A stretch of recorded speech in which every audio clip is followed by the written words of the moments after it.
Good morning, dear students. We have already completed one lecture of Newton's laws of motion, and now we are going to start the second lecture of Newton's laws of motion. In first lecture, we have covered about Newton's first law, Newton's second law, and then some specific forces like normal reaction force. This much we have already covered. एक बार आप screen पे देख सकते हैं, ये examples वो हैं जो मैंने पिछली बार लिए थे. एंड नॉर्मल रिएक्शन क्यों आता है, एक बार जरा उस पर हम लोग बातचीत करते हैं.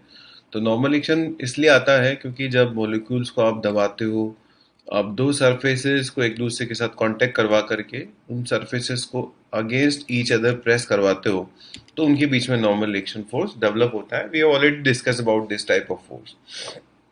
ठीक है. Now we are going to discuss about tension force, which is again electromagnetic force. इसके पहले वाला जो force था, that was also electromagnetic force. Tension is also electromagnetic force.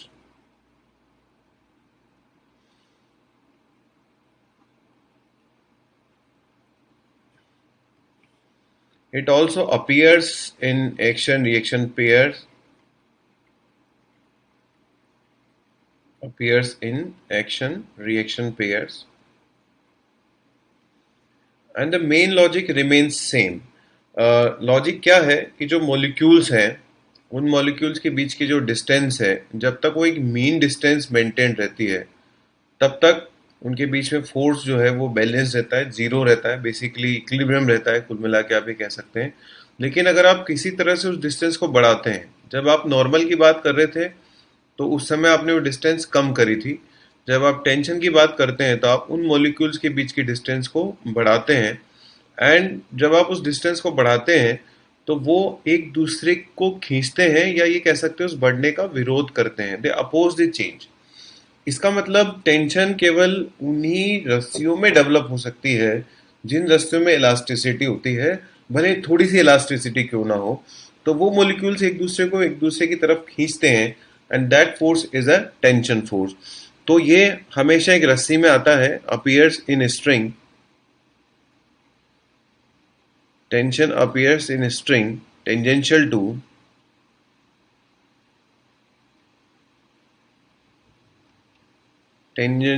to string. हमेशा स्ट्रिंग के टेंजेंशियल डायरेक्शन में ये बच्चों आता है. ठीक. हम एक थोड़ा समझते हैं कि किस तरह से आता होगा, थोड़ा विजुलाइज करेंगे. हम लोग देखेंगे कि टेंशन यदि आ रहा है तो क्यों आ रहा है और कितना आ रहा होगा, वो भी हम लोग चर्चा करेंगे. ऑल्दो इस पूरे चैप्टर में हम लोग most of the time force, unknown force होता है तो कैलकुलेट कर रहे होते हैं या एक्सेलेरेशन निकाल रहे होते हैं. मान लीजिए एक ब्लॉक इस तरह से आपने एक रस्सी से लटका रखा है. आप सोच के देखो, अगर रस्सी ना हो तो क्या होगा. अगर रस्सी नहीं होगी तो ब्लॉक पर नीचे की तरफ एक फोर्स लगेगा, दैट इज mg. सोचो अगर रस्सी नहीं होगी तो क्या ये ब्लॉक नीचे गिर जाएगा?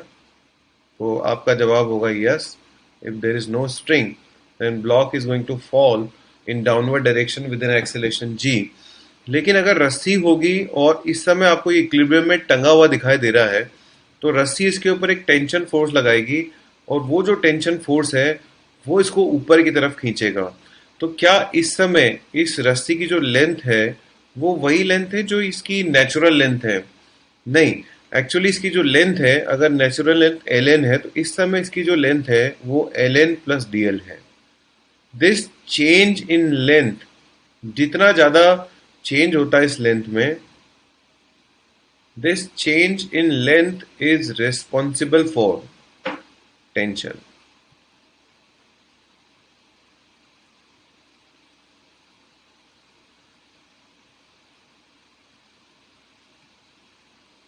For tension.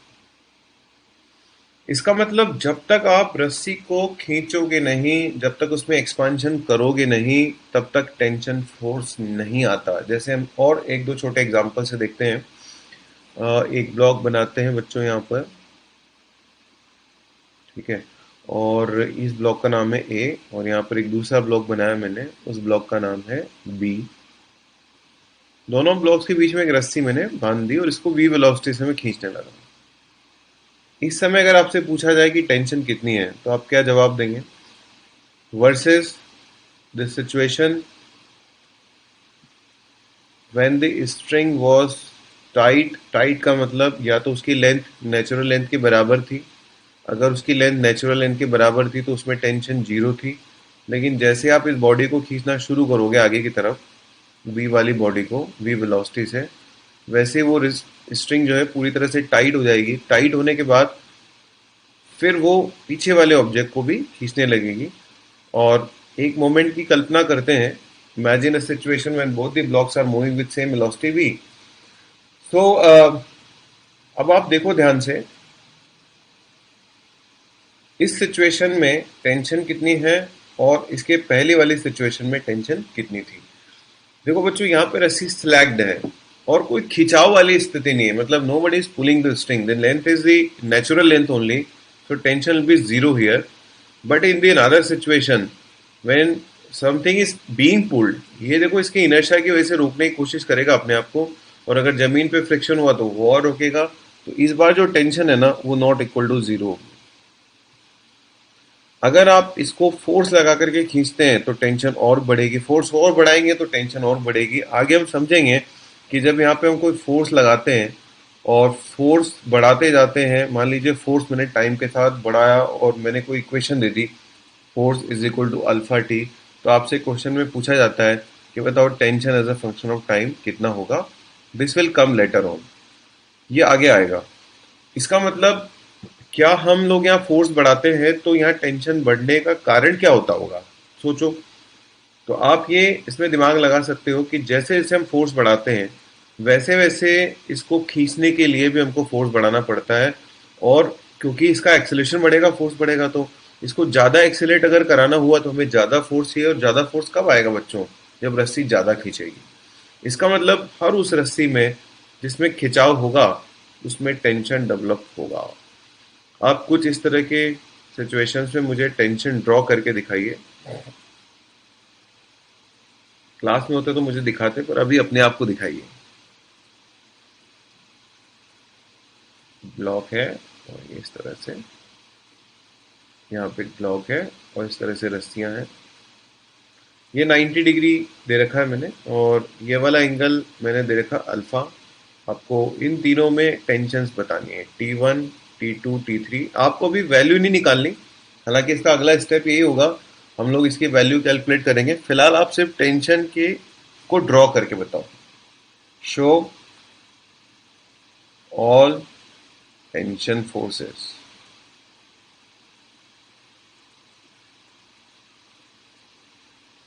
जस्ट अपने को शो करना है और कुछ नहीं करना। तब तक मैं एक क्वेश्चन और बना देता हूँ आपके लिए।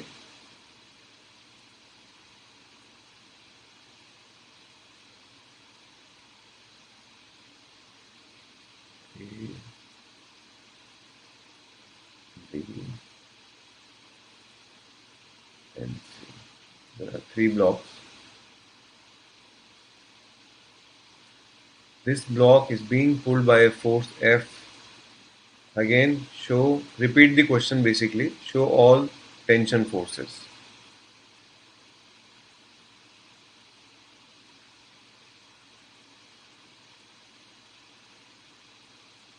सभी टेंशन फोर्सेस बताइए।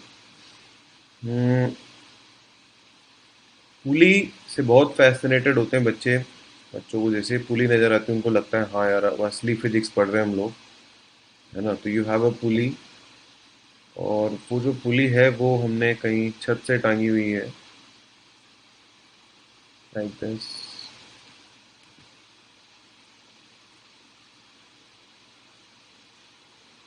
यहाँ पर रस्सी है, यहाँ पर भी एक रस्सी है। देन एक पुली और है।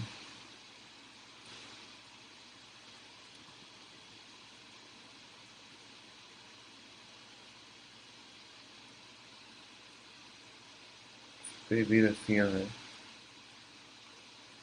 दो। और यहाँ पर एक बॉडी है M1 मास की, यहाँ पर दूसरी बॉडी है M2 मास की, यहाँ पर तीसरी बॉडी है M3 मास। ठीक है बच्चों, इसमें भी आपको शो ऑल टेंशन फोर्सेस, सारे टेंशन फोर्सेस आपको बताने हैं।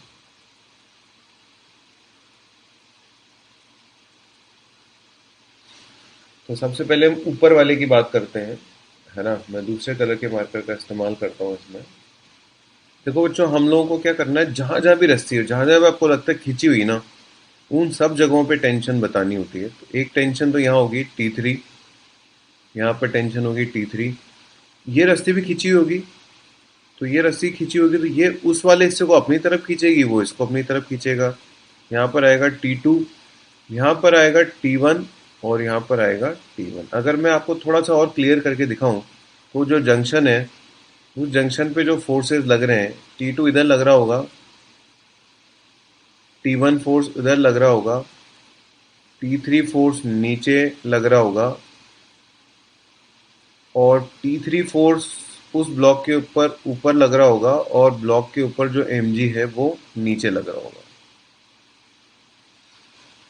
आने वाले समय में हो सकता है आज ही के लेक्चर में उसका नंबर आ जाए। आने वाले समय में हम लोग इसको जब स्टडी करेंगे और मैं आपसे पूछूंगा टेंशन की वैल्यू बताओ, T1 T2 T3 की वैल्यू बताओ, तो आपको कुछ नहीं करना, सिंपल खाली फोर्स को बैलेंस करना है। Because the because entire system is in equilibrium. तो आप जब फोर्स बैलेंस करोगे, देखो बच्चों, इसका एक्सेलेरेशन जो है ना वो जीरो है। क्यों जीरो है? बिकॉज सब कुछ रुका हुआ है ना, आपको दिख रहा होगा। तो T3 की वैल्यू आ जाएगी mg। T3 जिस बच्चों को आ गया ना, वो क्या करेगा, T2 के दो टुकड़े कर लेगा, एक ऊपर की तरफ T2 साइन अल्फा, और एक हॉरिजॉन्टल में कर लेगा T2 कॉस अल्फा। तो T2 साइन अल्फा को जब वो T3 के बराबर करेगा, विच वी ऑलरेडी कैलकुलेटेड, तो उसको T2 मिल जाएगा। फिर ऐसे ही T2 मिल गया तो T1 मिल जाएगा। और भी कई तरीके हैं जिनसे इसको कैलकुलेट किया जा सकता है। अब मैं आपको ये बताता हूँ, यहाँ पे मैं इस रस्ते को ऐसे कट कर देता हूँ। आप भी जब डायग्राम बनाए तो बिल्कुल अलग करके बनाए। यहाँ पर एक टेंशन मान लेते हैं T3, यहाँ पर एक टेंशन हो गई T3, यहाँ पर एक टेंशन हो गई T2, यहाँ पर एक टेंशन हो गई T2। देखो बच्चों, मैंने दोनों जगह अलग अलग टेंशन ली है। अलग अलग इसलिए लिए क्योंकि इन दोनों के बीच में एक ब्लॉक आ गया। अगर ये रस्सी सीधी सीधी होती, हॉरिजॉन्टल रस्सी होती, तो उसमें सब जगह सेम टेंशन होगी, अगर मास रस्सी का जीरो है तो। ठीक है। कई बार क्या, रस्सी में मास दिया होता है, और अगर मास वाली रस्सी है तो फिर उस केस में टेंशन अलग अलग जगह पे अलग अलग आ सकती है। बट इस केस में तो आप वैसे ही देख सकते हो, इस ब्लॉक के लेफ्ट और राइट अलग अलग रस्सियां हैं। अलग रस्सी मतलब फिलहाल आप ये समझे अलग टेंशन। इसमें देखते हैं, यहां से मैंने इसको कट किया आपको एक्सप्लेन करने के लिए, यहां से भी कट किया, यहां से भी कट किया, यहां से भी कट किया। अब देखो, यहां पर एक टेंशन है T1, यहां पर भी टेंशन T1, यहाँ पे टेंशन T2, यहाँ पे टेंशन T2, यहाँ पे टेंशन T3, यहाँ पे टेंशन T4, यहाँ पे आ गया T4, यहाँ पे आ गया T4। हाँ, मैंने केवल टेंशन के लिए बोला था, इसलिए हमने सिर्फ टेंशन बना दी। यहाँ पे आ गया T5। अब अगर मान लो इसमें मुझे और भी फोर्सेस जो दिखाने हैं, अगर बात करें तो जैसे इसमें mg है, तो इस पुली का मास अगर दे रखा हो तो m पुली इंटू जी। ठीक है। उसके अलावा यहाँ नीचे की तरफ क्या लग रहा होगा, m1 इंटू जी। यहाँ नीचे क्या लग रहा होगा, m2 इंटू जी। यहाँ नीचे क्या लग रहा होगा, m3 इंटू जी। और इस पुली के ऊपर नीचे की तरफ एक और फोर्स लग रहा होगा, that will be m pulley into g. ये जो मैंने पूरे फोर्सेस बना दिए हैं, इस तरह से पूरे फोर्सेस बनाने को बोलते हैं बच्चों free body diagram. Free body diagram का मतलब है कि आप किसी भी ऑब्जेक्ट को उसके जितने भी कॉन्टेक्ट्स हैं वहां से उनको फ्री करिए, और फ्री करके उस पर जितने भी फोर्सेस हैं बस वो दिखा दो। आप एक बार आप फोर्स शो कर दोगे ना, तो उसके आगे का रास्ता मैं आपको बताने वाला हूँ कि उसके बाद क्या करना होता है। बट पहला काम है फोर्सेस को हम लोग शो कर दें।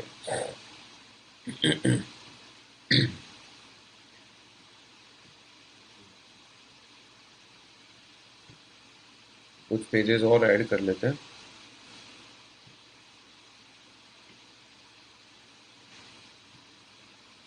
क्लास लंबी चलने वाली है। चलिए, तो इस तरह से देखो, अपने टेंशन बनाई। अब मैं थोड़ा सा आपको इंफॉर्मेशन देना चाह रहा हूँ फ्रिक्शन के बारे में। ऑल्दो फ्रिक्शन जो है वो पूरा चैप्टर है, हम लोग डिटेल में उसको पढ़ेंगे, लेकिन because we are talking about force here, so let's briefly discuss about the friction also. पहली बात, it is electromagnetic contact force.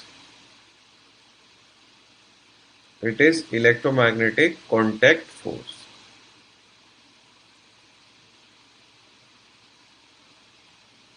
दूसरी बात, always appears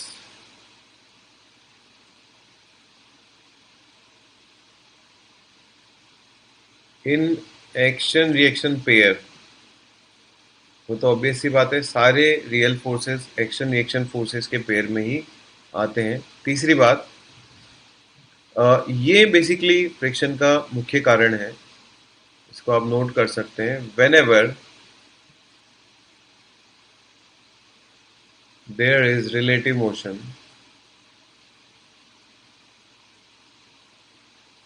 whenever there is relative motion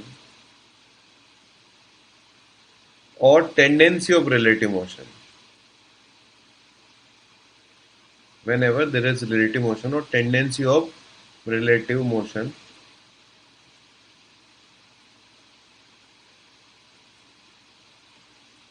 friction force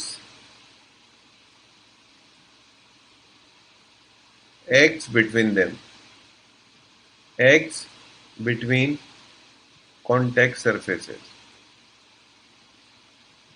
जो आपकी कॉन्टैक्ट सरफेसेस हैं, जो आपस में एक दूसरे के साथ या तो रिलेटिव मोशन में है या जिनकी रिलेटिव मोशन की टेंडेंसी है, उनके बीच में फ्रिक्शन फोर्स लगता है। और याद है फ्रिक्शन फोर्स क्या करता है? फ्रिक्शन फोर्स जो है रिलेटिव मोशन को अपोज करता है और टेंडेंसी ऑफ रिलेटिव मोशन को अपोज करता है। बहुत डिटेल में हम लोग इसको पढ़ेंगे थोड़ा सा, लेकिन और 2 मिनट और इस पे हम गुजारेंगे। जैसे एक होता है बच्चों स्टैटिक फ्रिक्शन, स्टैटिक, और एक होता है काइनेटिक फ्रिक्शन। काइनेटिक फ्रिक्शन तब लगता है, काइनेटिक फ्रिक्शन तब लगता है जब ऑलरेडी रिलेटिव मोशन स्टार्ट हो चुका हो।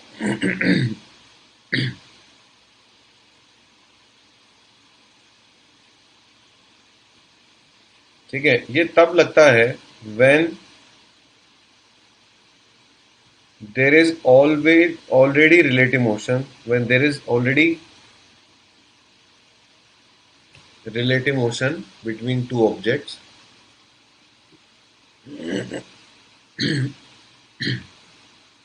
कैसे? मान लो एक बॉडी, एक ब्लॉक है, वो ब्लॉक हॉरिजॉन्टल सरफेस पे हमने वे वेलोसिटी से धक्का मार के छोड़ दिया। एक ब्लॉक है, इसको हमने वी वेलोसिटी से धक्का मारा और इसको छोड़ दिया। तो ये जो ब्लॉक है ये ऑलरेडी चल रहा है वी वेलोसिटी से, तो वो जो नीचे वाला सरफेस होगा वो उसके चलने को रोकेगा, और जब नीचे वाला सरफेस उसके चलने को रोकेगा तो इस पे फ्रिक्शन पीछे की तरफ लगेगा और इस पे फ्रिक्शन आगे की तरफ लगेगा। स्टैटिक फ्रिक्शन तब लगता है जब बॉडी चल नहीं रही हो लेकिन हम उसको चलाने की कोशिश कर रहे हो। जैसे हमारे घरों में अलमीरा होती, कई बार बहुत हैवी अलमीरा होती है, सामानों की वजह से काफ़ी हैवी हो जाती है, और मान लो वो अलमीरा है और हमारा मन कर रहा है कि उस अलमीरा को हम लोग सरका दें, और एक बच्चा यहाँ खड़ा होता है आपके जैसा छोटा सा, वो गुस्से में इसको धक्का मारता है और धक्का मार के कोशिश करता है उसको सरका पाए, लेकिन वो सरका नहीं सकता। तो ये इसको धक्का मार रहा है लेकिन इसका एक्सेलरेशन 0 है, इसका मतलब दी अलमीरा is not moving and velocity is also 0। ठीक है, तो चल ही नहीं पाई, मतलब अलमीरा उससे हिल ही नहीं पाई। तो उस केस में क्या अलमीरा के ऊपर बच्चे ने फोर्स नहीं लगाया था? टेक्निकली देखा जाए तो बच्चे ने तो फोर्स लगाया था, लेकिन उसको किसी दूसरे फोर्स ने काउंटर बैलेंस कर दिया। मान लीजिए उस बच्चे ने इसके ऊपर फोर्स लगाया था F, लेकिन वो चल नहीं पा रही अलमीरा, तो इसका मतलब इसके ऊपर जरूर कहीं से फोर्स लग रहा होगा, and that is your friction force. और ऐसे केस में जो फ्रिक्शन फोर्स होता है वो अप्लाइड फोर्स के बराबर होता है, जो उसको सरफेस के पैरेलल चलाने की कोशिश कर रहा है। तो ये है बच्चों काइनेटिक फ्रिक्शन। अब फ्रिक्शन के बारे में हम बहुत डिटेल में चर्चा करेंगे, पूरा चैप्टर पढ़ेंगे, लेकिन फिलहाल हम लोग अपने न्यूटन्स लॉ पे फोकस करते हैं। Now I am coming to a very important part of this chapter, और वो है फ्री बॉडी डायग्राम, जिसको हम लोग FBD भी बोला करते हैं। यहाँ पे मैं हेडिंग डाल रहा हूँ FBD, free body diagram. Free body diagram का क्या मतलब होता है, थोड़ी देर पहले मैंने एक बार तो उसको आपको बताया। फ्री बॉडी डायग्राम,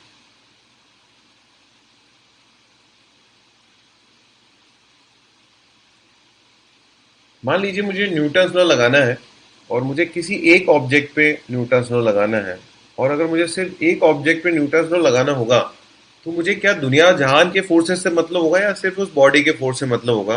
जैसे मैं एक सिंपल शब्दों में बता रहा हूँ, सिंपल सा एग्जांपल ले रहा हूँ।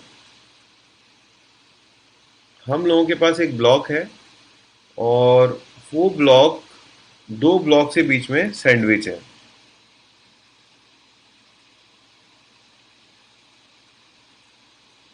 यहाँ पे सैंडविच कर देते हैं इस ब्लॉक को, दो ब्लॉक्स के बीच में सैंडविच बना दिया। थोड़ा सा मैं डायग्राम से कर दूं।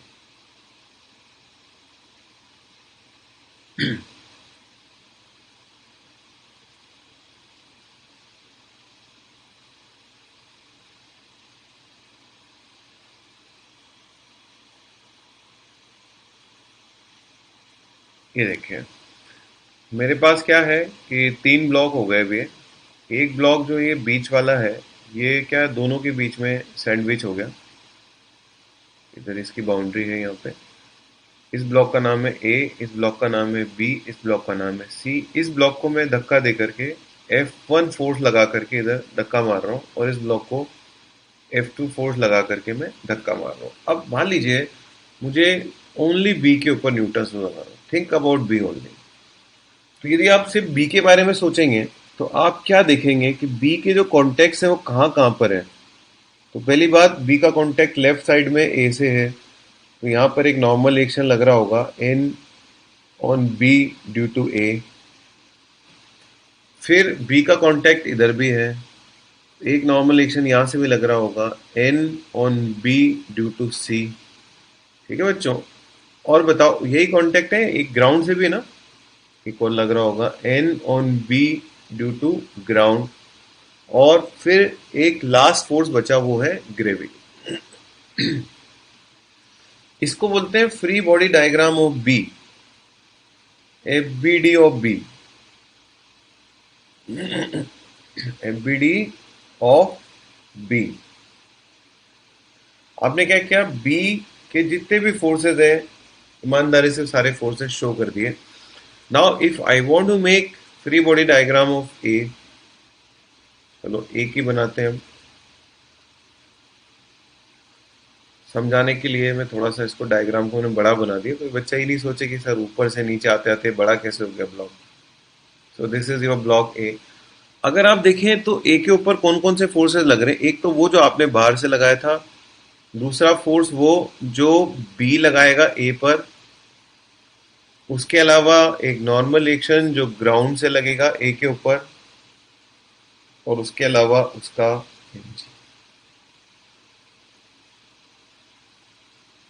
इसको बोलते हैं FBD ऑफ ए।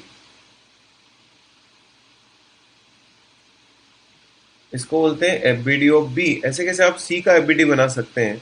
जब आप सी वाली बॉडी का FBD बनाएंगे तो सी के फोर्सेस बनाने आपको, ये एक FBD मैंने आपको बना के दिखा दिया, इसके बाद आपको खुद बनाने हैं FBD।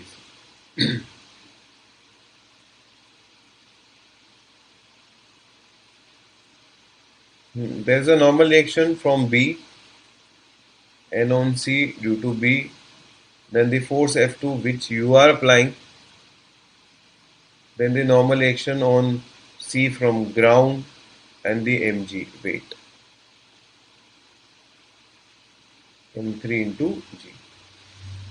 ठीक है बच्चों, तो अभी ये जो चीजें हैं ना, ये फंडामेंटल्स हैं फिजिक्स के। आपको अगर फ्री बॉडी डायग्राम बनाना आता है तो उसके बाद और आप हर चीज को फंडामेंटल से देखते हैं तो उसके बाद आपको अपने आप समझ में आता है। जैसे बहुत से बच्चे कंफ्यूज रहते हैं, वो सोचते हैं F1 फोर्स की वजह से ही एक्सीलरेट हो रहा है।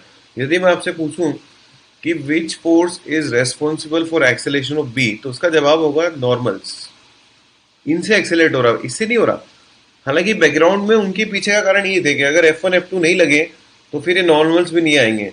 लेकिन यदि टेक्निकली ये पूछा जाए कि बी को कौन एक्सेलेट करा रहा है, तो बी को F1 एक्सेलेट नहीं करा रहा, F2 एक्सेलेट नहीं करा रहा, बी को एक्सेलेट करा रहा है, वो करा रहा है normal reaction between A and B and normal reaction between B and C. इसको मैं थोड़ा करेक्ट कर देता हूँ, यहाँ पे नॉर्मल लिखना था यार, नॉर्मल लिख देता हूँ। फ्री बॉडी डायग्राम का मतलब क्या होता है, एक बार उसको भी यहाँ पे डिफाइन कर लेते हैं। What is the meaning of free body diagram? Meaning,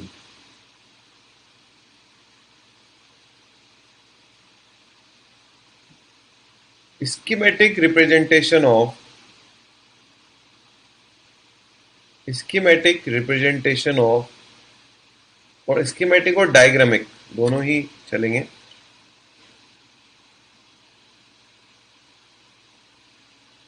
schematic और डायग्रामिक representation of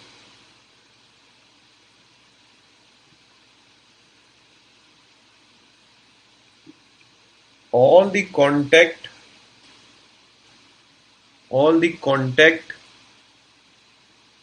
and non-contact forces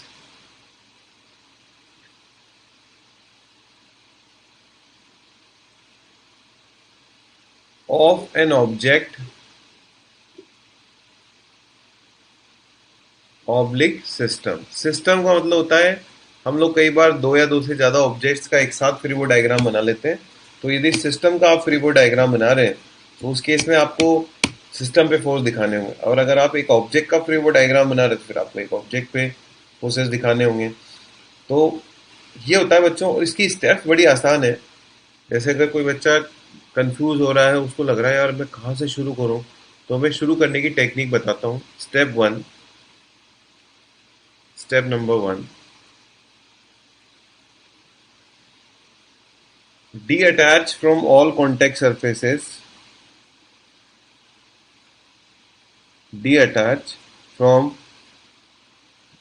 all contact surfaces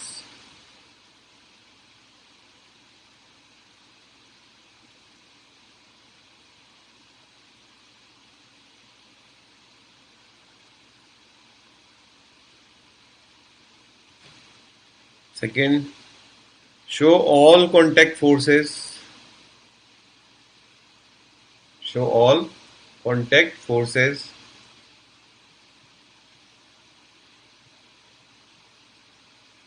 and third, अच्छा कॉन्टैक्ट फोर्स में कौन कौन से आएंगे? मोस्टली टेंशन आएगा, है ना, इस चैप्टर में तो ये आएंगे। उसके अलावा फ्रिक्शन आएगा, उसके अलावा नॉर्मल रिएक्शन आएगा। Then show all non contact forces. तो बच्चों फ्री बॉडी डायग्राम बनाने की जो स्टेप्स हैं वो मैं आपको बता रहा था। तो पहला पॉइंट है D attach from all contact surfaces. दूसरा स्टेप है show all contact forces like tension, friction and normal. And the third step is show all non contact forces, show all non contact forces. कौन कौन से forces आपको याद है जो non contact forces हैं? अगर हम लोग अपने मन में चर्चा करें तो, एक सेकेंड, ये नॉन कोकोनट हो गया, non contact forces. So we have some certain non contact forces जो हम लोग इस चैप्टर में देखते हैं। एक तो बच्चों आएगा ग्रेविटी, दूसरा अगर आया तो वो आ सकता है इलेक्ट्रोस्टैटिक या फिर मैग्नेटिक, है ना। तो ये नॉन कॉन्टैक्ट फोर्सेस हैं। मैग्नेटिक फोर्स भी हो सकता है जो अपने को लगाना पड़ सकता है, और ये लगा करके हम लोग फ्री बॉडी डायग्राम को रेडी कर लेते हैं। ठीक है, तो दिस वाज हम लोगों की जो चर्चा हो रही थी रिगार्डिंग फ्री बॉडी डायग्राम वो ये थी। अब देखो बच्चों चौथा पॉइंट जो है वो आगे से रिलेटेड है, आगे वाली बात है कि अगर आपको मान लो न्यूटन्स लॉ लगाना है, then you assume unknown variables, क्योंकि कई बार क्या होगा, कोई फोर्स आपको पता नहीं होगा, तो अननोन वेरिएबल्स, कोई एक्सेलेरेशन आपको पता करना होगा. Assume unknown variables and show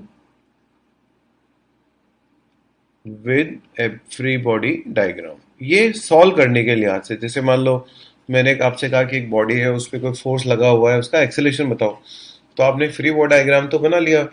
free body diagram बना के करना क्या है, तो जिधर जिधर उसके चलने के चांसेस हैं उधर उधर हमने एक्सेलेरेशन भी बना लिया. और एक्सेलेरेशन बनाने के बाद फिर न्यूटन्स लॉ उसके ऊपर लगा देंगे.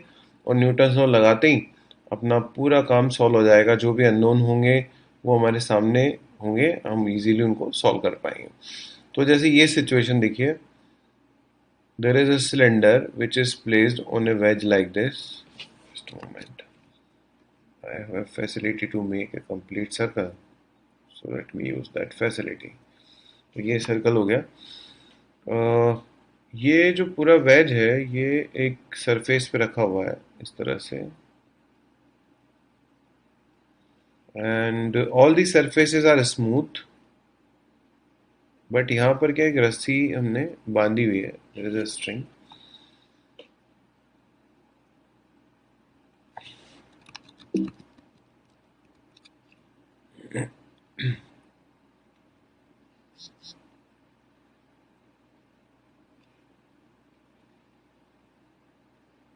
इसका आपको फ्री बॉडी डायग्राम बना के बताना है. Draw FBD.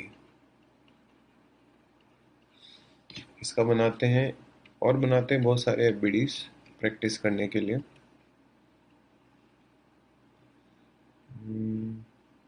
हॉरिजॉन्टल सरफेस, और यहाँ पर एक इस तरह से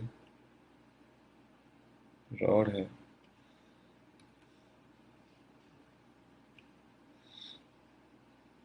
रॉड के ऊपर अपने को फोर्सेस बताने हैं.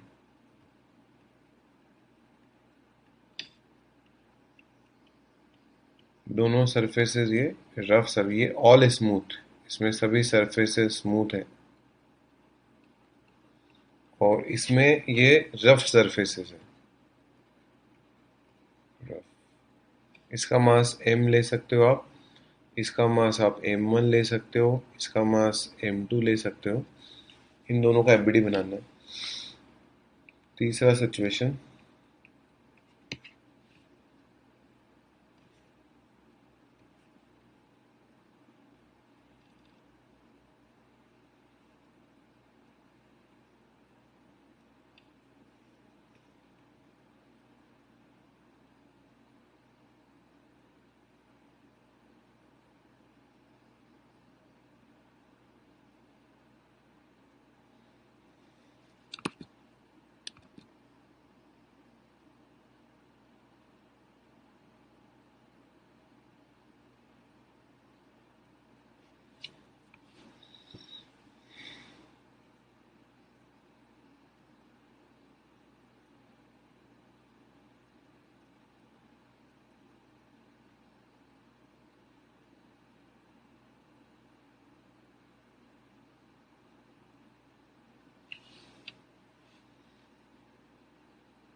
तीसरा सिचुएशन, इन सबका फ्री बॉडी डायग्राम आपको बनाना है. ठीक है. फर्स्ट आई होप इतनी देर में बन गया होगा. फर्स्ट वाले में देखो, ये जो स्फेयर है, सबसे पहले स्फेयर का एफबीडी बनाते हैं.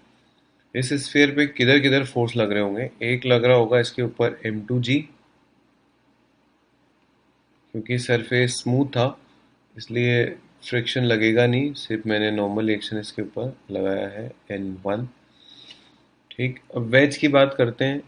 वेज के ऊपर यहाँ से एक नॉर्मल रिएक्शन लग रहा होगा,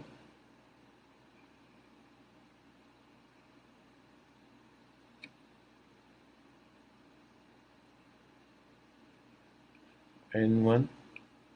ठीक है। उसके अलावा रस्सी से एक फोर्स लग रहा होगा, टेंशन। उसके अलावा वेज का जो ग्रेविटेशनल फोर्स है m1g, और उसके अलावा जमीन से एक नॉर्मल रिएक्शन लग रहा होगा n2, लाइक दिस। तो ये सारे फोर्सेस पे आ गए। इस बार यहाँ अगर हम रॉड का फ्री बॉडी डायग्राम बनाएंगे तो देखो बच्चों, रॉड के ऊपर यहाँ पर लग रहा होगा इसका mg। कोई फोर्स में से मिस हो जाए तो बताना। वैसे हमें स्टेप बाय स्टेप चलना चाहिए। सबसे पहले हमें कांटेक्ट फोर्स बताने चाहिए, n हॉरिजॉन्टल, और यहाँ से लग रहा होगा n vertical. So these are the contact forces along with the friction forces. यहाँ पर रॉड के ऊपर फ्रिक्शन फोर्स ऊपर लग रहा होगा क्योंकि रॉड ऐसे गिरने की कोशिश कर रही है। यहाँ पर फ्रिक्शन फोर्स लग रहा होगा। यहाँ पे मान लीजिए F1 बोल दिया, यहाँ पर F2 बोल दिया। ठीक है। ये है बच्चों इसका free body diagram. F1 F2 are the friction forces applied by wall and the ground respectively on the rod. Direction का डिसीजन इस तरह से लिया कि रॉड नीचे गिरना चाह रही है तो फ्रिक्शन इसको रोक रहा होगा, तो रोक रहा होगा तो ऐसे लग रहा होगा। ये एन वर्टिकल है, ये एन हॉरिजॉन्टल। बाद में आपको पता चलेगा कि अगर ये रॉड स्लाइड होने ही वाली होगी तो ये जो फ्रिक्शन फोर्सेस होंगे ये नॉर्मल्स पे डिपेंड करते हैं, जिसकी वैल्यू निकालना आप आगे अगले चैप्टर में सीखेंगे। ये यहाँ टच नहीं कर रहा देखो, तो ये यहाँ टच नहीं कर रहा, तो सबसे पहले मैं बीडी बना रहा हूँ उसका, वेज का। कोशिश कर रहा हूँ उसी की साइज का वेज बना लूँ। ठीक है। इस जगह पर उसका वेट लग रहा होगा, मान लेते हैं उसका वेट है W1। I am not given the weight, तो आप अपने मन से कुछ मान लो। मैं W1 मान लिया। उसके ऊपर नॉर्मल रिएक्शन लग रहा होगा, ये मिड पॉइंट इसका ठीक इसके ऊपर है, इसका मिड पॉइंट। तो नॉर्मल रिएक्शन लग रहा होगा, assuming that normal to be n1. Okay, now coming to the next object. Next object बड़ा वाला स्फीयर। ठीक है। बड़े वाले स्फीयर पे इधर से एक नॉर्मल रिएक्शन लग रहा होगा नीचे की तरफ।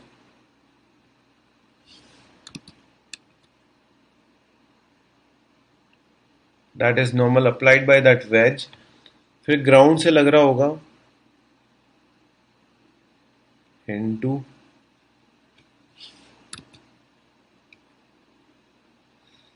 दीवार से लग रहा होगा n3। ये बिल्कुल जस्ट टच कर रहा है इसको, इधर भी टच कर रहा है, इधर भी टच कर रहा है, और ये भी आपस में टच कर रहे हैं। उसके अलावा एक फोर्स लग रहा होगा यूं, n4। इसमें भी all surfaces are smooth, all smooth, सबको स्मूथ मान लिया हमने। ठीक। अब देखो बच्चों, यहाँ पर एक फोर्स रह गया। कौन सा वाला रह गया है? वो रह गया अपना ग्रेविटी। तो नीचे की तरफ एक फोर्स और लग रहा होगा, that is its weight, and that weight assuming W2, मैंने W2 मान लिया। अब छोटे वाले पे आते हैं, सबसे छोटे वाले स्फीयर पे आते हैं। सबसे छोटे वाले स्फीयर पे किधर किधर से फोर्स लग रहे होंगे? एक, दो, तीन और चार। ये चार फोर्स लग रहे हैं। ये कौन सा है? ये दीवार का नॉर्मल है, n5। ये कौन सा है? ये वही एक्शन रिएक्शन है। ठीक है। कौन सा वाला एक्शन रिएक्शन है बच्चों? ये इन दोनों के बीच में लगने वाला, जो कि इनके सेंटर से गुजरता है। Whenever you have two spherical object in contact, their normal reaction always passes through their centre, because centre से ही पास होते हैं नॉर्मल रिएक्शन स्फीयर्स के अंदर। ये मान लिया मैंने n6, और ये हो गया इसका W3। ये इसका फ्री बॉडी डायग्राम रेडी। पूरा फ्री बॉडी डायग्राम हमने बना दिया। एक बार आप नज़र मार लो। फ्री बॉडी डायग्राम बनाने का मतलब है कि उस ऑब्जेक्ट के ऊपर लगने वाले सभी फोर्सेस को दिखाना। ये फ्री बॉडी डायग्राम रेडी।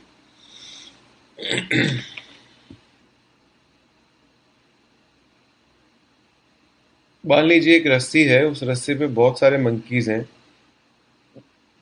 मेरे ख्याल से 4 मंकी बहुत है। ठीक है। तो मान लो एक रस्सी है, उसके ऊपर 4 मंकी हैं। ये जो मंकी है, ये रस्सी के ऊपर या तो ऐसे लटके रहते हैं, या फिर ऊपर जा रहे होते हैं, या फिर नीचे आ रहे होते हैं। मान लीजिए एक मंकी ऊपर जा रहा है, एक मंकी नीचे आ रहा है, एक मंकी ऐसे ही लटके हुए हैं। मैंने मंकी की पूंछ नहीं बनाई, ये लो पूंछ भी बना देते हैं मंकी की। चार, मेरे ख्याल से तीन ही बहुत है। तीन मंकी बहुत है, कॉन्सेप्ट समझ में आ जाएगा अपने को मंकी वाला। ठीक है। This monkey is of mass m1, this monkey is of mass m2 and this monkey is having mass m3। आपको इसका फ्री बॉडी डायग्राम बनाना है, ड्रॉ एफबीडी।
इसका भी फ्री बॉडी डायग्राम बनाना है। All surfaces are smooth and all pulleys are ideal.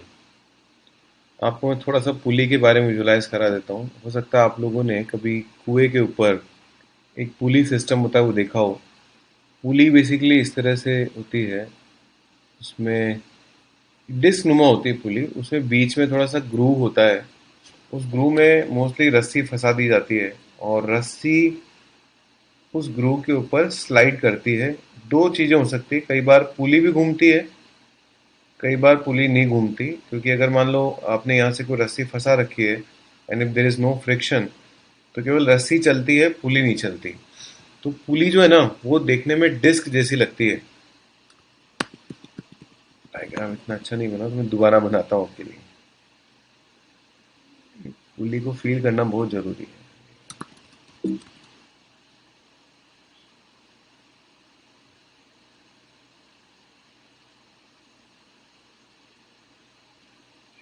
Like this.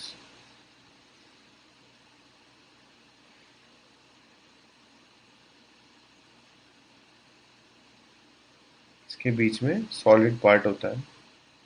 अब ये जो पुली है ना बच्चों, ये इसके ऊपर रस्सी होती है। मैं रस्सी को दूसरे कलर से बनाता हूँ। तो यहाँ पर एक रस्सी है। अब दो बातें हो सकती है, या तो रस्सी इसके ऊपर सिर्फ फिसलती है, या फिर अगर इनके बीच में फ्रिक्शन हुआ तो वो पुली को भी घुमाएगी। ठीक है। तो जो आइडियल पुली होती है, जिसको हम इस पूरे चैप्टर में आइडियल पुली बोलेंगे, उस आइडियल पुली में क्या खास बात होती है वो हम यहाँ पे एक बार थोड़ा सा नोट डाउन कर लेते हैं। In case of ideal pulley, the mass of the pulley is negligible. That is one thing. Second thing, friction is tending to zero, smooth. यानी कि वो पुली जिसका मास भी नेग्लिजिबल हो और जिसके ऊपर लगने वाला फ्रिक्शन भी नेग्लिजिबल हो, उसको हम आइडियल पुली कहेंगे। आइडियल पुली जो है वो घूमती नहीं है, क्योंकि अगर फ्रिक्शन ही नहीं होगा, टॉर्क ही नहीं मिलेगा, तो उसको घुमाएंगे कैसे। अब आपको इसका फ्री बॉडी डायग्राम बनाना है।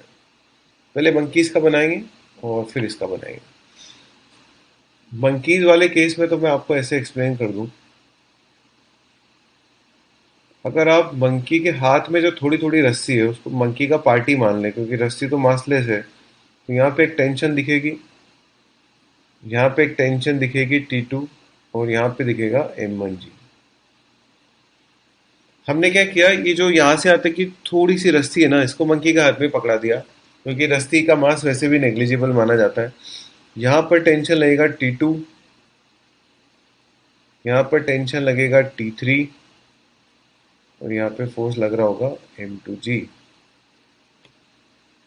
यहाँ पे टेंशन लगेगा T3, यहाँ पे बस Mg लगेगा, नीचे कोई टेंशन नहीं लगेगी, क्योंकि इधर इसको कोई नीचे लटका हुआ नहीं है, तो रोकने वाला नहीं है। ऐसा नहीं है कि कुछ यहाँ पर कोई खींच रहा है, there is no pulling force and mass of the string is tending to zero, that's why there is no tension below monkey number M3।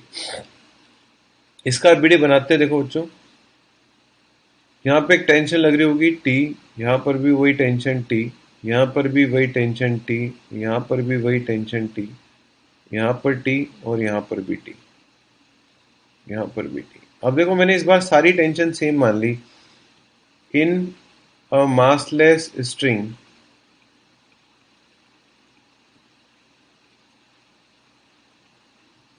in a massless continuous string, tension remains same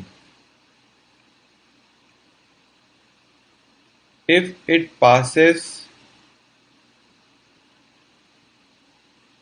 over ideal pulleys। कोई बच्चा सोच सकता है sir आपने इस पुली के left और right में टेंशन सेम क्यों ली, आपने पहले जो क्वेश्चंस बताए थे उनमें तो अलग अलग ली थी। तो बच्चों वहां पर मैंने आइडियल पुली को डिफाइन नहीं किया था, जैसे मैंने एक क्वेश्चन में आपको टेंशन जब बताती, यहाँ देखिए ये दोनों टेंशन मैंने अलग अलग ली, बिकॉज अभी तक मैंने आइडियल पुली का नाम नहीं लिया था। अगर ये पुली फ्रिक्शनलेस हुई ना, तो ये T1 बराबर T2 हो जाएगा, मैं आपको यहाँ भी बता देता हूँ। अगर ये स्मूथ पुली हुई, उस केस में T1 will be equal to T2। What is the logic? Logic is very simple.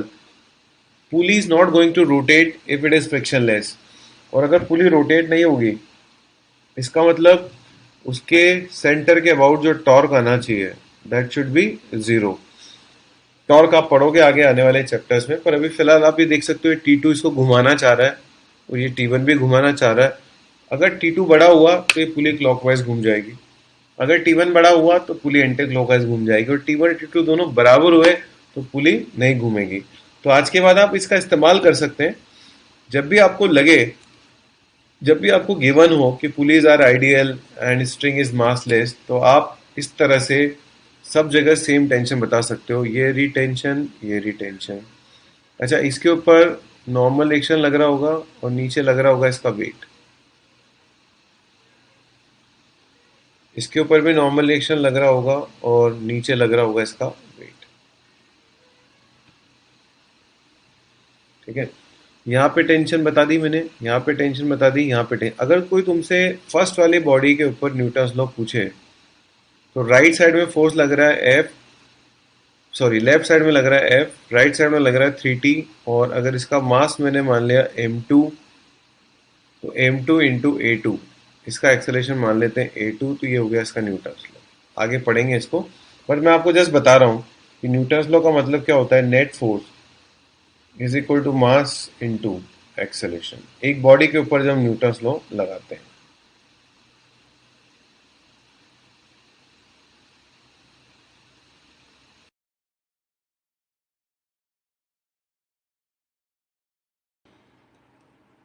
तो ये कुछ फ्री बॉडी डायग्राम्स हमने बनाए। अब आगे बढ़ते हैं, now let discuss about system, और सिस्टम के बाद हम लोग डिस्कशन करेंगे एप्लीकेशन ऑफ न्यूटन्स लॉ का। ऑल्दो सिस्टम के बाद एक छोटा सा टॉपिक और डिस्कस करेंगे, external and internal forces. What is the meaning of system? System is, you can say it is combination of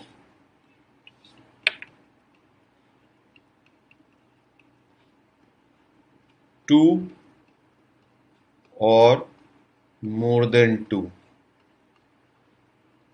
or more than two objects. If you combine two or more than two objects, this becomes a system. What I mean to say is, if you have two or three blocks like this,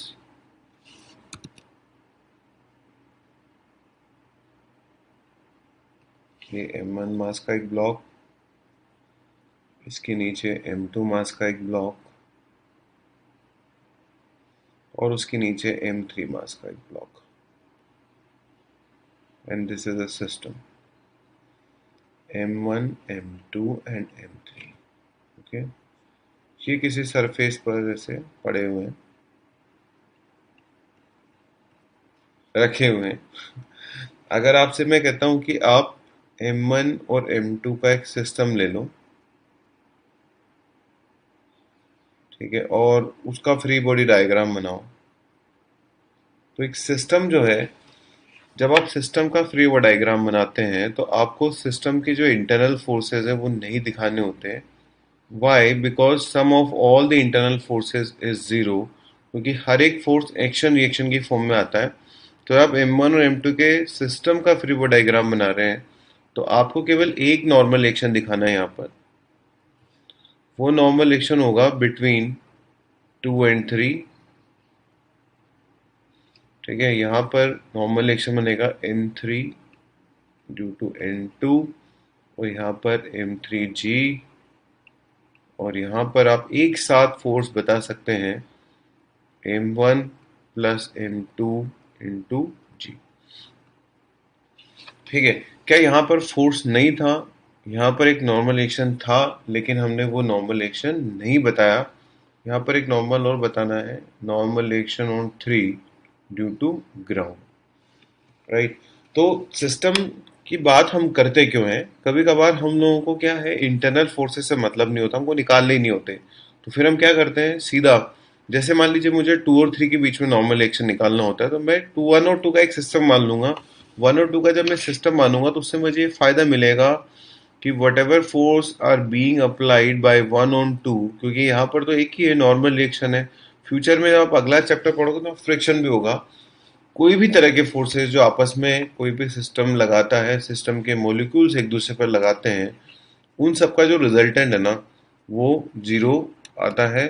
मान लो मैं एक system बनाता हूँ इस तरह से, random कोई system है. इस सिस्टम में बहुत सारे पार्टिकल्स हैं. एक पार्टिकल का acceleration let's say A1 vector है, एक पार्टिकल का एक्सेलरेशन A2 वेक्टर है, and every particle is having a different acceleration an vector and so on. सबके अपने अपने एक्सेलरेशन, अपने अलग अलग डायरेक्शन में. ये एक पूरा सिस्टम है.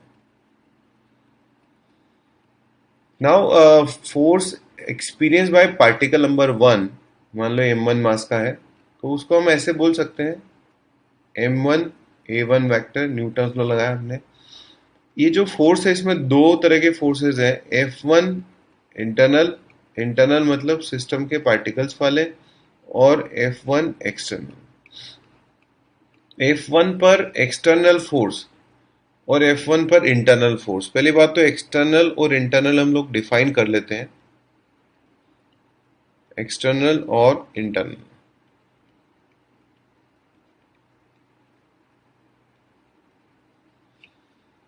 Force applied by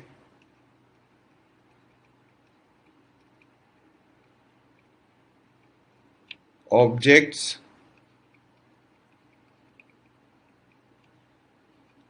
outside the system.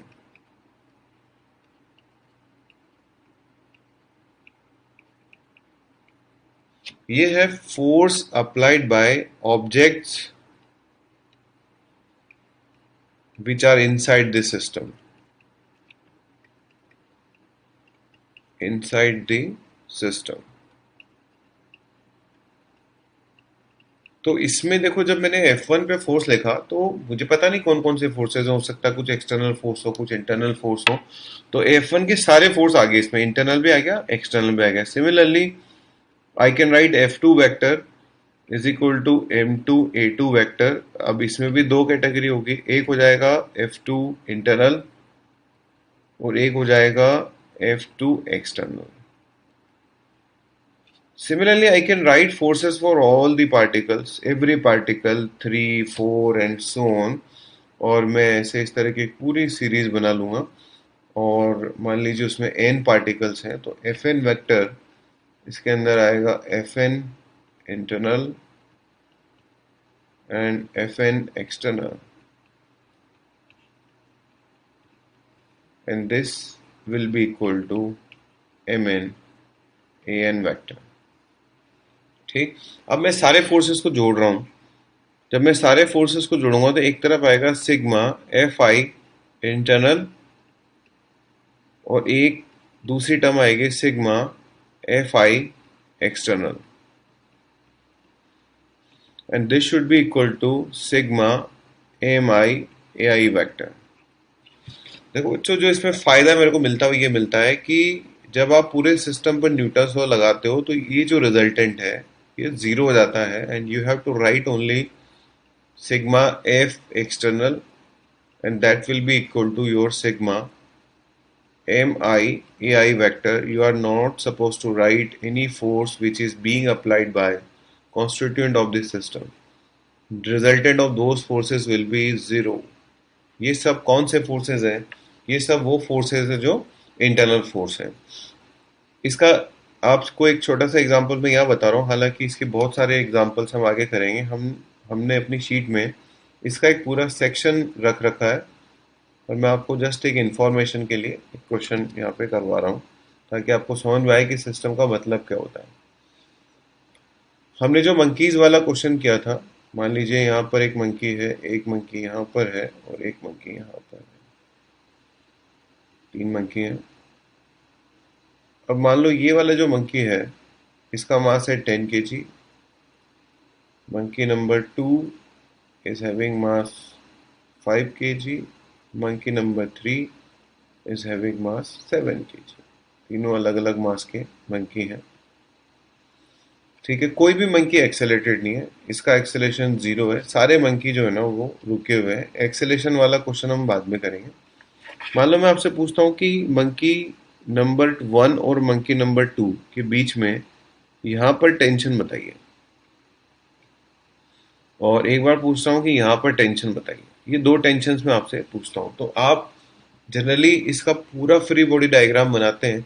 जैसे मंकी 7 kg वाले का बनाया, फिर 5 kg वाले का बनाया, फिर 10 kg वाले का बनाया। लेकिन अगर आपने इसको एक सिस्टम की तरह मान लिया, किसको एक सिस्टम की तरह मान लिया, मंकी 2 और मंकी 3 को, तो आपको एक तरह से यहाँ पर डायरेक्ट टेंशन मिलेगी। ऊपर की तरफ फोर्स लग रहा होगा T, नीचे की तरफ लग रहा होगा 5 + 7 × G। System is not accelerated is equal to 0। कैसे लगाया मैंने? ऊपर की तरफ फोर्स क्या लग रहा है सिस्टम में? External force T। नीचे की तरफ एक्सटर्नल फोर्स क्या लग रहा है? एक्सटर्नल मतलब जो बाहर वाले ऑब्जेक्ट ने लगाया है। तो ग्रेविटी जो है एक्सटर्नल फोर्स है, अर्थ की ग्रेविटी, क्योंकि वो अर्थ के सिस्टम का हिस्सा नहीं है। ये हमने सिस्टम इन दोनों को माना है। उसके अलावा क्या है? टेंशन।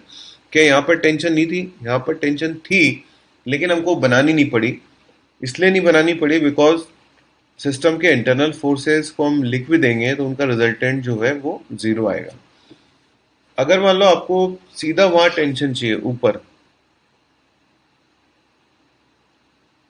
तो आप एक न्यूटन्स लॉ लगा सकते हैं। अगर ये मंकीज एक्सेलेटेड होंगे तो भी हम इसको लगा सकते हैं। फिलहाल ये एक्सेलेटेड नहीं है तो मैं सिंपल लगा रहा हूँ, ऊपर ही ऊपर वाले पॉइंट की टेंशन लिख रहा हूँ T1 माइनस, देखो सारे के सारे जो है सिस्टम के भीतर हैं और सिस्टम के भीतर का टोटल मास हो गया 22G। None of them is accelerated, so 0. So like this I can calculate tension at the topmost point which is 220 Newton. Here it is 120 Newton. तो सिस्टम मानने से हमको फायदा ये मिलता है कि इंटरनल फोर्सेस से आपको मुक्ति मिल जाती है। ठीक है, अब आगे बढ़ते हैं। अब हम एनएलएम के एप्लीकेशन पे चलते हैं। Application of Newton's law. अभी तक हम लोग जो कर रहे थे वो भी एप्लीकेशन थी, बट एक तरह से वो तैयारी थी न्यूटन्स लॉ को चैप्टर को स्टार्ट करने की। तो now I am formally starting the application of Newton's law.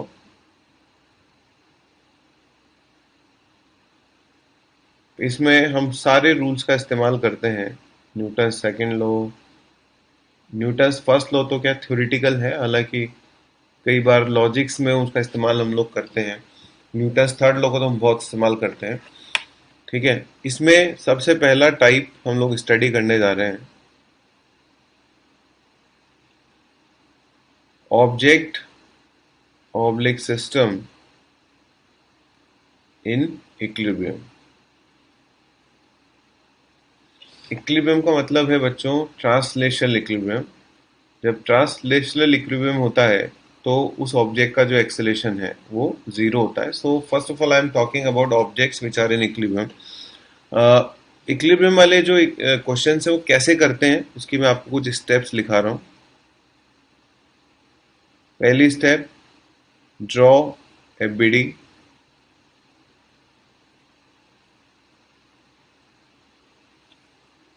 दूसरी step, identify. Draw a BD by showing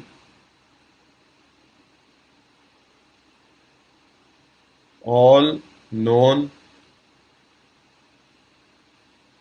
and unknown forces. कई फोर्सेस आपको पता होंगे, कई फोर्सेस नहीं पता होंगे. ऑब्लिक वेरिएबल्स, तो जो भी फोर्सेस पता है अच्छी बात है, जो नहीं पता है वो हमें पता करने होते हैं. Then you have to identify two independent axes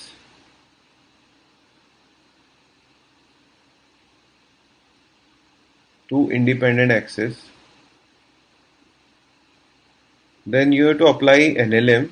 How you are going to apply NLM? Sigma f x is equal to 0, sigma f y is equal to 0. Identify 2/3. Generally 2 से काम चल जाता है, कभी कभी 3 से काम चलता है.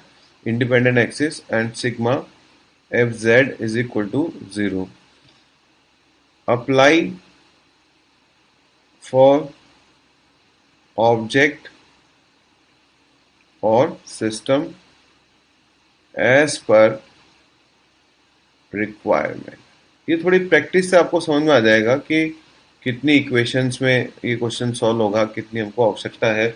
और हमको अपने आप आइडिया लगेगा कि अगर हमने 5 वेरिएबल माने, इसका मतलब 5 इक्वेशंस तो हमको बनानी पड़ेगी.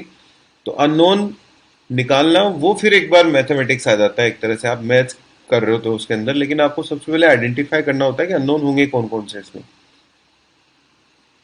एक सिंपल क्वेश्चन से शुरुआत करते हैं. एक 10 किलो का ब्लॉक,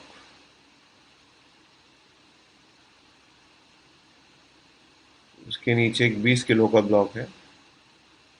बहुत ही सिंपल क्वेश्चन है, सब बच्चों को फंडामेंटल को क्लियर करने के लिहाज से बता रहा हूँ. Calculate normal reactions. आपको नॉर्मल रिएक्शंस बतानी है.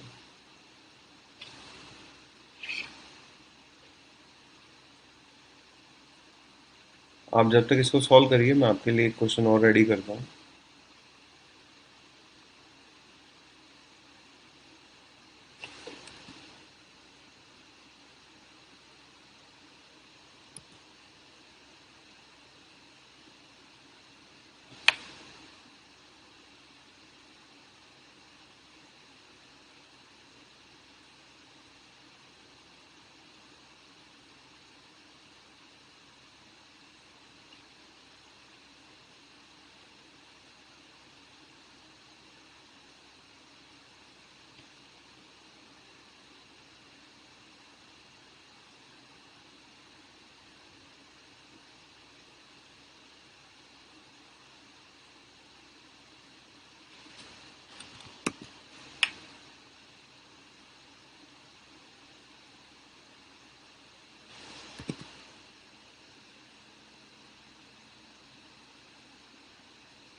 ये पूरा राउंड है, ठीक है.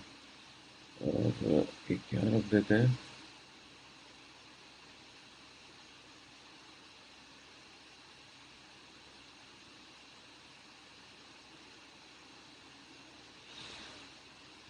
अच्छा, दोनों के दोनों एक जैसे हैं, दोनों स्फीयर हैं और दोनों का वेट जो है वो W है। All surfaces are smooth, all surfaces smooth.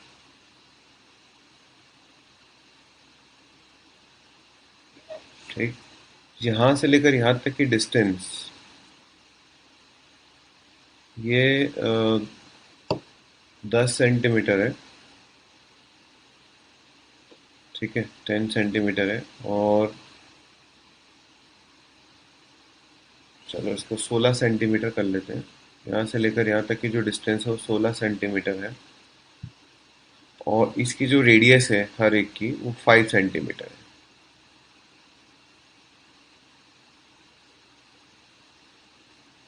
Calculate all normal reaction forces, जितने भी नॉर्मल रिएक्शन फोर्सेस है ना वो सब अपने को बताने हैं। चलिए, जब तक मैं ऊपर वाले क्वेश्चन का जवाब दे रहा हूँ तो जिन बच्चों को ऊपर वाले क्वेश्चन में कोई दिक्कत है वो एक बार ध्यान से देखें। देखो बच्चों, सबसे पहला स्टेप इसमें यही होता है कि आप इसका बढ़िया से फ्री बॉडी डायग्राम बनाएं, clear cut free body diagram. This is normal reaction number 1, normal reaction number 2, then normal reaction number 2, ये 1 है सॉरी, नॉर्मल रिएक्शन नंबर 2,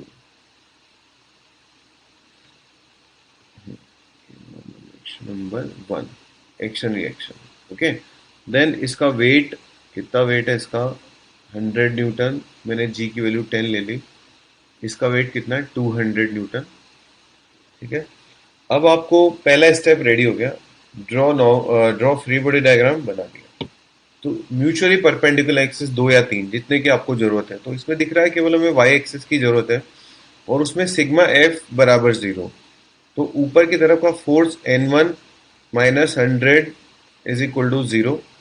इसमें क्या करेंगे, ऊपर की तरफ का force N2 minus N1 minus 200 is equal to 0। दो वेरिएबल दो इक्वेशन सॉल्व करेंगे तो N1 आ जाएगा 100 और N2 आ जाएगा 300। कितना आराम से सोल्व हो गया। एक न्यूटन्स लॉ मैंने इसके ऊपर लगाया और एक न्यूटन्स लॉ मैंने इसके ऊपर लगाया। कुछ नहीं किया मैंने इस इक्वेशन का इस्तेमाल किया, सिग्मा एफ वाई बराबर 0। जरूरत पड़ेगी तो मैं एक्स में भी मानूंगा, अभी फिलहाल मेरा वाई से ही काम चल गया। जैसे इसमें जरूरत पड़ेगी, इसमें आपको जरूरत पड़ेगी, आपको वाई में भी मानना पड़ेगा अगले क्वेश्चन में। सबसे पहले इसका फ्री बॉडी डायग्राम बनाना है। फ्री बॉडी डायग्राम बनाने के बाद जो भी अननोन फोर्सेज है वो उसमें शो करने हैं। और उसके बाद दो या तीन म्यूचुअली परपेंडिकुलर एक्सिस आपको चुनने हैं। उनके अलोंग जो नेट फोर्स है, जैसे वाई डायरेक्शन में लिया तो net force in Y direction is equal to 0, net force in X direction is equal to 0। चलें आगे बढ़ते हैं। चलो एक क्वेश्चन तब तक मैं आपको और दे देता हूँ, अभी उस क्वेश्चन को मैं नीचे डिस्कस करके बताऊंगा।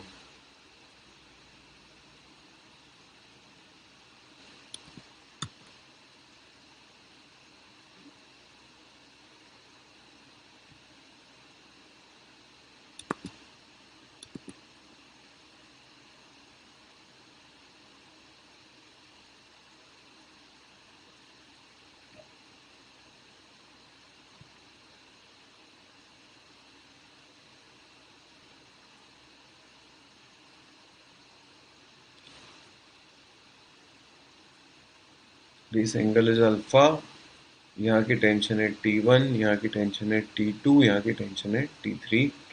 ये है एम मास का ब्लॉक। हमारी चर्चा हुई थी इस क्वेश्चन के बारे में, तब तब हमने इसको डिस्कस नहीं किया था। मैंने कहा था आपको टेंशन निकालनी होगी आगे जाके, तब तो हमने केवल टेंशन बनाई थी। ठीक है, चलो उसका फ्री बॉडी डायग्राम बनाने में मैं आपकी मदद करता हूँ। Sphere 1, sphere 2। ठीक है, एक नॉर्मल एक्शन यहाँ से लगेगा, एक नॉर्मल एक्शन यहाँ से लगेगा और एक इसका वेट लगेगा। इसमें एक नॉर्मल एक्शन यहाँ लगेगा, एक नॉर्मल एक्शन दीवार से लगेगा, एक नॉर्मल एक्शन जमीन से लगेगा और एक लगेगा इसका वेट। सारे फोर्सेस मैं बनाता हूँ। मान लेता हूँ ये नॉर्मल रिएक्शन एन दोनों स्फीयर्स के बीच वाली, दीवार वाली को मैंने N1 मान लिया, इधर N2 मान लिया। ग्राउंड वाली को N3 मान लिया, इसका जो वेट है वो W है और इसका जो वेट है वो भी W है। Now we have to find out the angle, जिस एंगल पर ये नॉर्मलेशन लग रहा है, तो उसके लिए मैंने आपकी थोड़ी मदद करी है। देखो, यहाँ से लेकर यहाँ तक की जो डिस्टेंस है वो है 10, और यहाँ से लेकर यहाँ तक की जो डिस्टेंस है वो मैंने दिया आपको चालाकी से 6। कैसे? रेडियस दे दी आपको 5, तो यहाँ से यहाँ तक कितना चला गया, ये यहाँ से यहाँ तक का गैप कितना चला गया, 5। सिमिलरली यहाँ से यहाँ तक का जो गैप है कितना चला गया, 5, 5। सो 16 में से 5 इधर गया, 5 इधर गया, तो आपके पास कितना बचा, 6। ये वाला एंगल हमको पता करना है, theta. So I can say cos theta is equal to 6/10 which is 3/5। आपको पता होना चाहिए 53 डिग्री पे आता है। थीटा 53 डिग्री है, 53 है ना। अगर साइन थीटा होता 37 होता ही है, अगर ये साइन थीटा 3/5 होता है तो 37 होता है। ठीक है, इसका मतलब ये जो एंगल है ये हमने ढूंढ लिया, and this angle is 53 degree. So I can again वापस वही पहुंचना पड़ेगा। इसके लिए दो एक्सेस आप चुन लें, मान लो ये एक्सेस है एक्स और ये वाला एक्सेस है Y. So n cos 53 minus n2 is equal to 0. This is your equation number 1। इसकी बात करें, इसके दो टुकड़े करे थे हमने, इधर आ जाएगा cos और इधर आ जाएगा sin। So n sin 53 is equal to minus w is equal to 0. This is equation number 2। दो इक्वेशंस इस बॉडी से बन गई। इस बॉडी पे देखते हैं, ये वाला एंगल 53 है, so I can write n cos 53 is equal to n1। cos 53 is equal to n1। गड़बड़ तो नहीं कर दी? ये 53 n cos 53, यहाँ गड़बड़ कर दी मैंने यार, ये रुक जाओ।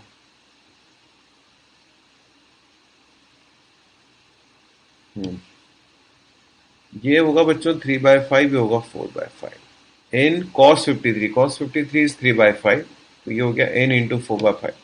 तो कैलकुलेशन एरर हो तो आप मुझे चेक कर सकते हैं, आप अपने क्लास कोऑर्डिनेटर को मैसेज कर सकते हैं या मुझे पर्सनली मैसेज कर सकते हैं।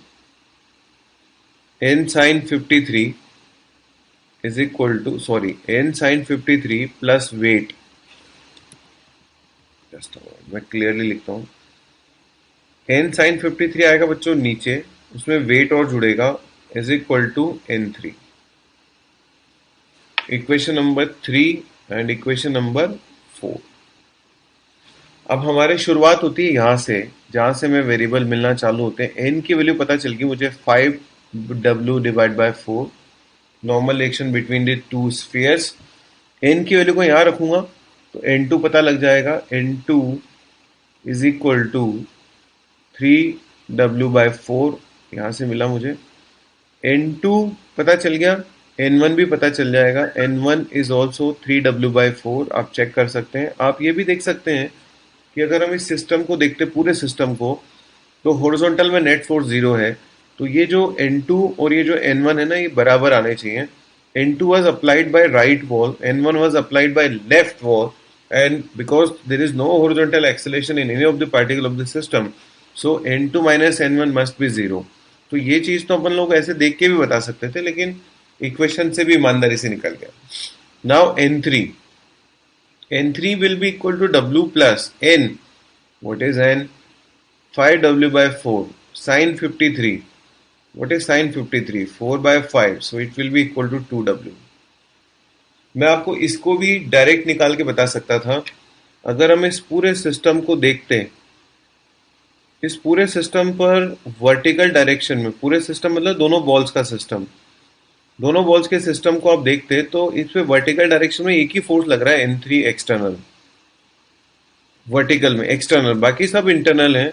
हॉरिजॉन्टल में है या इंटरनल है, जैसे n1 हॉरिजॉन्टल है, n2 हॉरिजॉन्टल है, n इंटरनल है। अगर इन दोनों के सिस्टम की बात करें तो n3 is the only external force, उसके अलावा दो एक्सटर्नल फोर्स है, वेट। तो ये सब डायरेक्ट आप n3 की वैल्यू को कैलकुलेट कर सकते थे अगर चाहते तो। नहीं, कोई बात नहीं, आप तसल्ली से, अगर आपने अलग अलग लगाकर किया है तो भी कोई खास बात नहीं। यहाँ पर एक लामीज थ्योरम करके और एक इंपॉर्टेंट थ्योरम है, जिससे भी आप डायरेक्ट आंसर निकाल सकते थे, Lami's theorem. Lami's theorem is applicable when three forces are acting on an object in a plane and the object is in equilibrium under the action of those three forces. तो पहली बात तो ये है कि जिस ऑब्जेक्ट पर ये फोर्सेस लग रहे हैं वो ऑब्जेक्ट इक्विलिब्रियम में होना चाहिए, और अगर वो ऑब्जेक्ट इक्विलिब्रियम में है, पहली बात तो इक्विलिब्रियम में ही तब आएगा जब तीन फोर्स एक ही प्लेन में लग रहे हो, वरना इक्विलिब्रियम में आएगा ही नहीं। तो मैं ये भी कह सकता हूँ कि अगर एक ऑब्जेक्ट पे तीन फोर्स लग रहे हैं और वो ऑब्जेक्ट इक्विलिब्रियम में है, then I can apply Lami's theorem. F1 upon sine theta 1 force divide by बाकी दो फोर्सेस के बीच का angle is equal to F2 divided by sine theta 2 is equal to F3 divided by sine theta 3। Actually Lami's theorem sine rule है। Sine rule को ही force में अगर मॉडिफाई कर दिया जाए, जैसे एक ट्राइंगल है, ट्राइंगल की तीनों साइड मिलकर के रिजल्टेंट उनका जीरो आता है।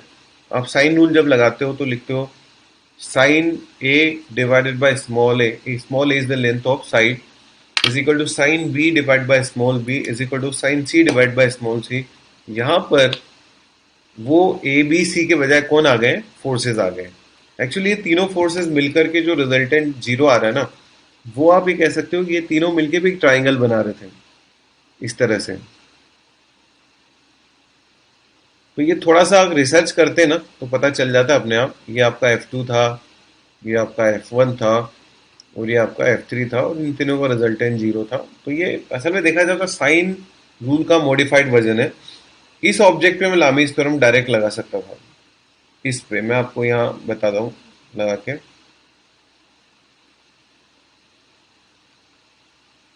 जगह नहीं है इसलिए इस तरह से कर रहे हैं। देखिए कैसे लगता, n divided by sine 90, n is the normal divide by बाकी दोनों के बीच का angle sine 90 is equal to w divide by sine 180 minus 53।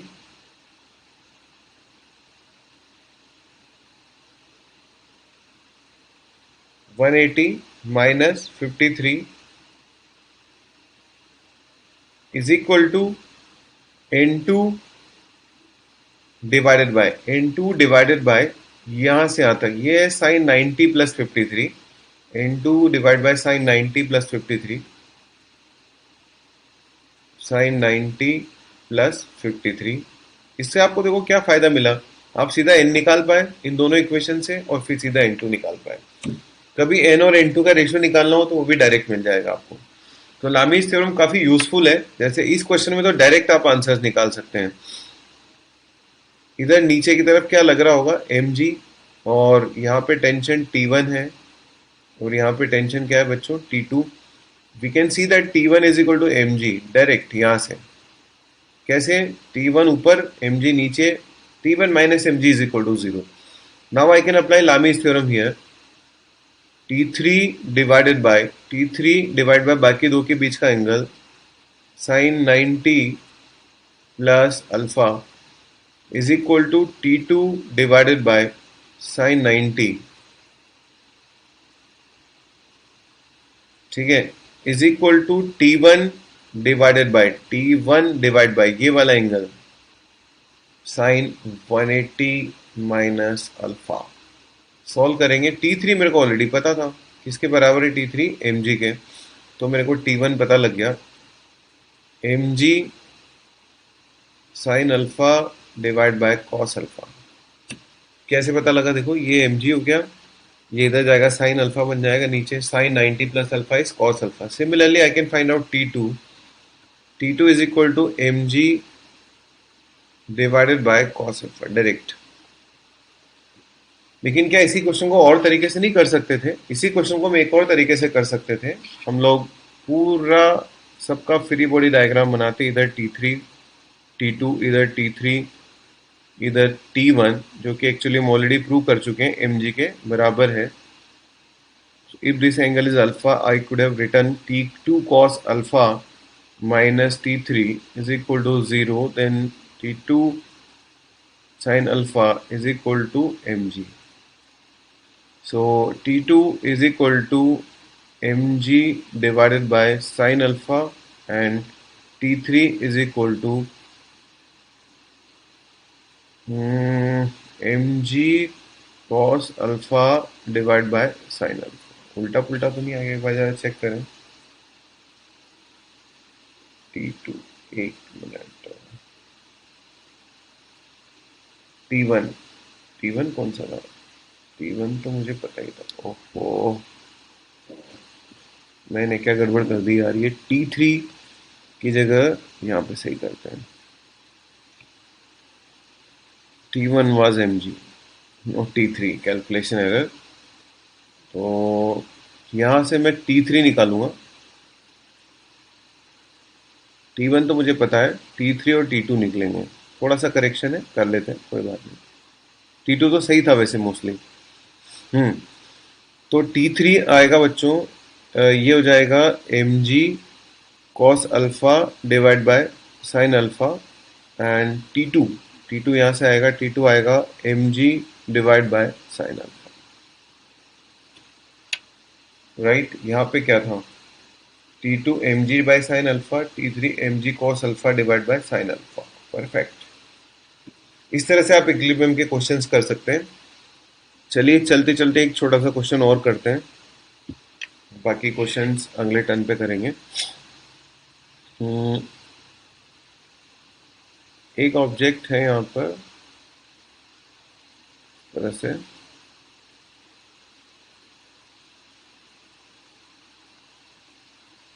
उसका मास 10 kg है। वो इस तरह से एक फ्रिक्शनलेस पुली के साथ, there is a pulley, but this pulley is a smooth पुली।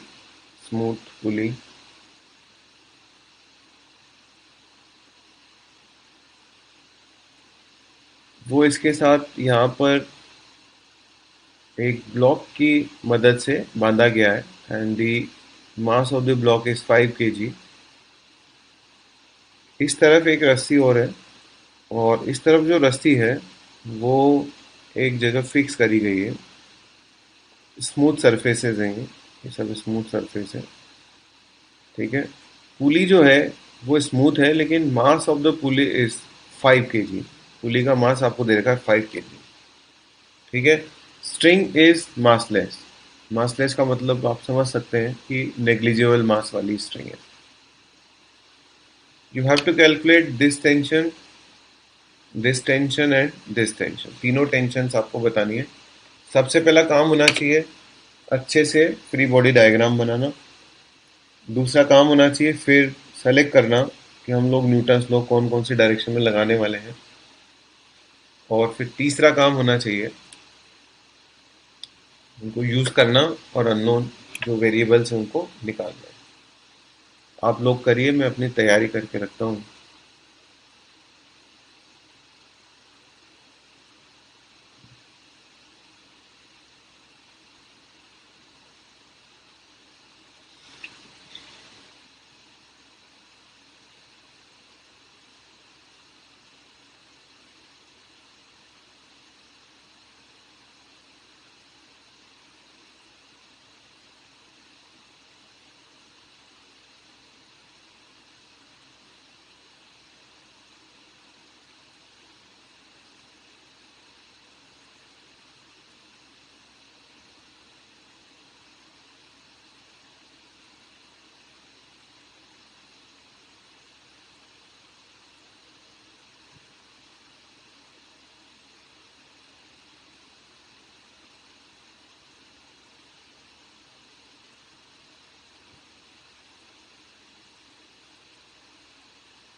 चलिए मैं एक्सप्लेन करता हूँ। ये मैंने पूरा फ्री बॉडी डायग्राम बनाया पुली का, खास तौर पे देखिए पुली के ऊपर यहाँ T2 है, पुली के ऊपर यहाँ T1 है, पुली का वेट है, हिंज की रिएक्शन है, उसमें मैंने RX यानी कि रिएक्शन का हॉरिजॉन्टल कंपोनेंट और RY दो टुकड़े कर दिए, RX और RY।